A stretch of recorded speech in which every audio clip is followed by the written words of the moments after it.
IAS बनबा की ना हम न जाने सोनू बेटा। आईएएस बनबा की ना हम न जानी सोनू बेटा। बाकी बनब जरूर एक दिन देशवा के नेता। बाकिर बनब जरूर एक दिन देशवा के नेता। आईएएस बनबा की ना हम न जाने सोनू बेटा। आईएएस बनबा की ना हम न जाने सोनू बेटा। बाकी बनब जरूर केजरीवाल जैसन नेता। बाकिर बनब जरूर केजरीवाल जैसन नेता। नमस्कार दोस्तों,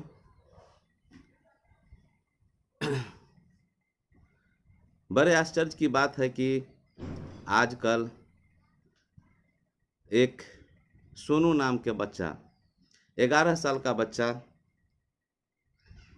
जो सोशल मीडिया पर काफ़ी तेज़ गति से वायरल हो रहा है। सब कुछ देखने के बाद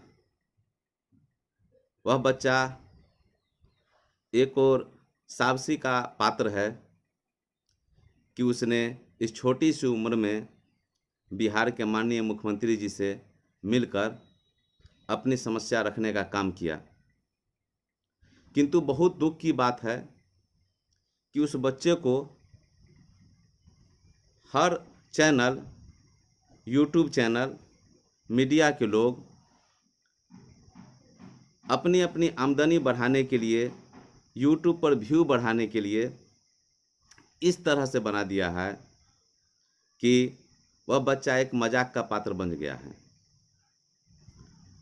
बहुत अच्छी बात है, स्वतंत्र भारत में सबको अभिव्यक्ति की आज़ादी है, लेकिन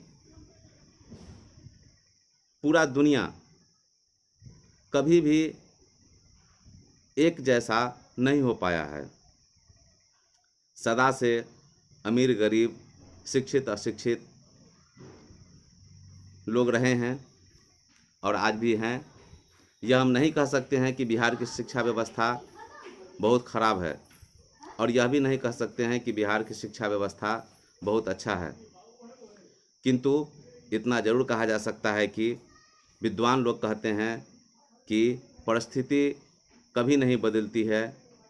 जो बुद्धिजीवी लोग होते हैं वो खुद को परिस्थिति के अनुसार जीने का प्रयास करते हैं और वही जीवन में सफलता प्राप्त करते हैं।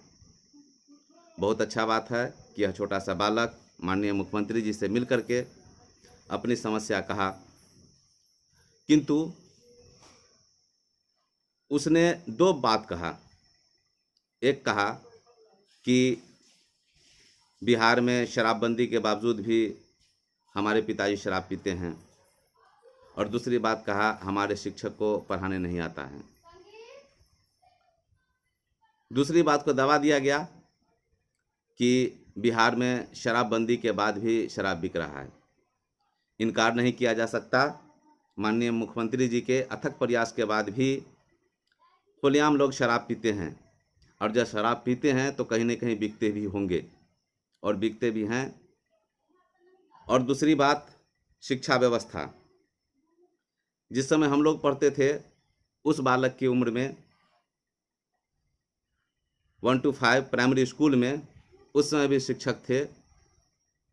मैं समझता हूँ बहुत दयनीय हालत उनकी थी। अंग्रेजी का तो बात ही नहीं था। 6ठा क्लास से उस ज़माने में DCJPN पढ़ाया जाता था। फिर भी उस ज़माने के बच्चे पढ़ करके अच्छे अच्छे IAS, IPS और अच्छे अच्छे ओहदे पर गए। और वह बच्चा जिसने यह आवाज़ उठाया कि शिक्षा व्यवस्था चौपट है, उस बच्चे को हम लोग को ज्ञान देना चाहिए कि ठीक है, एक विद्यालय में शिक्षा व्यवस्था चौपट है, दूसरे विद्यालय में पढ़ लो, कोई बहुत बड़ी बात नहीं है। लेकिन उसको इतना तूल धरा दिया गया है जैसे कि पूरे बिहार की शिक्षा व्यवस्था चौपट हो गई। अरे भाई, जब पूरे बिहार की शिक्षा व्यवस्था चौपट हो गई तो सबसे ज़्यादा आईएएस बीपीएस जो है हमारे बिहार के लोग ही निकालते हैं। और इतने दिन से चल रहा है देश, तो क्या बिना शिक्षा के चल रहा है? सरकारी डॉक्टर भी होते हैं, जो बहुत सारे डॉक्टर हैं जो कैंची छोड़ देते हैं पेट में, उसकी तो चर्चा नहीं होती है। बेचारे शिक्षक निबोधन, हो सकता है उनकी जो योग्यता होनी चाहिए नहीं है, इसे इनकार नहीं किया जा सकता है, लेकिन इसको इतना राजनीति कर देना भी कहीं से उचित नहीं है। यह बच्चा का अभी पढ़ने का उम्र था, लोगों को उसको सही दिशा देना चाहिए। लेकिन जितने ही मीडिया के लोग हैं, चूँकि हमारे देश की नहीं दुनिया की परंपरा है, मानव जाति की परंपरा है कि अच्छी चीज़ को उछाला नहीं जाता है और बुरे चीज़ को खूब उछाला जाता है। कोई अच्छा भजन अगर गा दे, अच्छा गीत गाए, लोकगीत, उसका व्यूअर नहीं उठता है। अभद्र अश्लील अगर गाया जाए तो खूब बजता है। उसी तरह से किसी की बड़ाई अगर किया जाए तो उसका व्यू नहीं उठता है, लोग उसको वायरल नहीं करते हैं। लेकिन किसी चरित्रवान व्यक्ति का, किसी अच्छे व्यक्ति का एक बुराई अगर सामने रख दिया जाए तो खूब वायरल होता है। बिहार आदिकाल से शिक्षा का केंद्र रहा है, जिसके अलावा नालंदा विश्वविद्यालय है। बिहार ही वह धरती है जहाँ रामायण जैसे पवित्र ग्रंथ की रचना हुई। बिहार ही वह धरती है जहाँ सर्वप्रथम लोकतंत्र की शिक्षा मिली। बिहार ही वह धरती है जहाँ दुनिया के सभी विद्वान आकर के दर्शन शास्त्र से लेकर के अन्य शास्त्रों का अध्ययन किया। ये ठीक है कि कुछ जगह कुछ कमियां हैं, तो ये कमियां हर जगह है। एक इंजीनियर बहुत अच्छे होंगे, लेकिन सारे इंजीनियरों का अगर इंटरव्यू लिया जाए तो जरूरी नहीं कि सारे इंजीनियर उतने योग्य होंगे।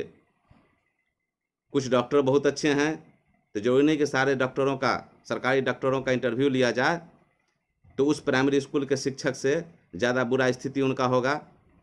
उस शिक्षक से तो एक बच्चा का थोड़ा सा अहित होगा, जान नहीं जा सकती है।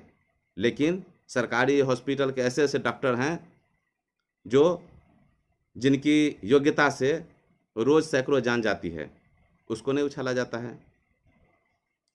और रही बात शिक्षा व्यवस्था की, इसमें कोई संदेह नहीं है कि बिहार की शिक्षा व्यवस्था बहुत सुंदर नहीं हो गई है, किंतु पिछले 25 वर्षों 30 वर्षों से बेहतर है। जहां गांव के लोग हाई स्कूल नहीं देखते थे, जहां दलित, हरिजन, अति पिछड़े के बच्चे, खासकर बच्चियां जो मैट्रिक नहीं पास करती थी, आज ग्रेजुएट कर रही है। एकाएक परिवर्तन संभव नहीं है। जिस खानदान में कोई बच्चा कभी क ख ग घ नहीं सीखा, उसका बच्चा एकाएक इंजीनियर नहीं होगा, क्योंकि उसको शिक्षा का महत्व पता नहीं है। किंतु परिवर्तन हो रहा है, शिक्षा का विकास हो रहा है। और मैं उस सोनू को बहुत तारीफ़ करता हूँ कि बहुत योग्यता है उसमें, शब्दाडम बल है और बहुत ऊर्जावान लड़का है वो। मैं उससे आग्रह करता हूँ कि उनको जो लोग पूछने आते हैं, अभी रोज़ इंटरव्यू लेने आते हैं, वो उनके हित के लिए नहीं आते हैं। इस तरह के वायरल वीडियो हमेशा हुआ करते हैं। कुछ दिन पहले एक रानू मंडल हुआ करती थी, जो स्टेशन पर गई और कहाँ से कहाँ चला गया। रानू मंडल को यह मिल गया, रानू मंडल को बम्बई में फ्लैट मिल गया, रानू मंडल को हिमेश रेशमिया यह गवा दिया, रानू मंडल करोड़पति बन गई। 1 महीने तक चलता रहा। रानू मंडल कहाँ गई, कोई पूछने वाला नहीं है। इसी तरह से सोनू को भी 2-3 महीने के बाद किसी चैनल वाले पूछने के लिए नहीं बैठेंगे। और मैं सोनू आपको कहता हूं कि जितना आपका इंटरव्यू लेकर के सभी यूट्यूब चैनल कमा लिए होंगे, उतना से आपको अच्छी शिक्षा मिल सकती थी। लेकिन वो आपको वायरल करने नहीं आ रहे हैं, आपको बर्बाद करने आ रहे हैं। मेरी शुभकामना है आपके साथ, आशीर्वाद है। और आप ख्याल रखें, अभाव जो है हमेशा सफलता की जननी होती है। आपसे पहले बहुत सारे इस देश में गरीब लोग हुए जो रिक्शा चला करके पढ़ लिख करके अच्छे आदमी बने हैं। कोई पढ़ने का साधन नहीं होता था तो सड़क पर बिजली में, सरकारी बिजली में के लाइट में पढ़ करके बड़े ओहदे प्राप्त किए हैं। इसी देश में डॉक्टर भीमराव अंबेडकर भी हुए हैं।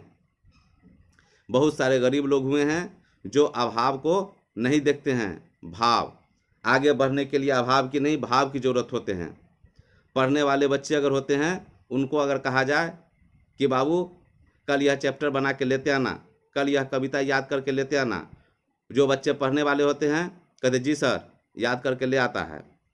और जो बच्चे पढ़ने वाले नहीं होते हैं, उनसे कल होकर पूछा जाए जब बाबू याद नहीं किया, तो कहा सर हमारे पास में किताब नहीं था। कोई कहेगा सर मेरे पास लाइट नहीं था रात में। और जो पढ़ने वाले होते हैं वो किसी एक किताब में से उतार करके याद करके सुना देते हैं और आगे बढ़ जाते हैं। दुनिया में जितने भी लोग सफल हुए हैं, जरूरी नहीं कि सबको पूरी सुविधा मिली है। इसीलिए बाबू आगे बढ़ने के लिए अभाव को मत देखिए, भाव को देखिए। रास्ते बहुत कठिन है इस संसार में। कहाँ कहाँ आप कितना कूड़ा हटाते चलेंगे, पूरे कचरा हटा करके सोचेंगे जी कि हम मंजिल को प्राप्त करेंगे, तो आपकी उम्र गुजर जाएगी और रास्ता साफ नहीं होगा। इसीलिए जितना संभव हो कचरा हटाइए, जो संभव नहीं हो रास्ते से गुजर जाइए और आगे मंजिल को प्राप्त कीजिए। बहुत बहुत धन्यवाद।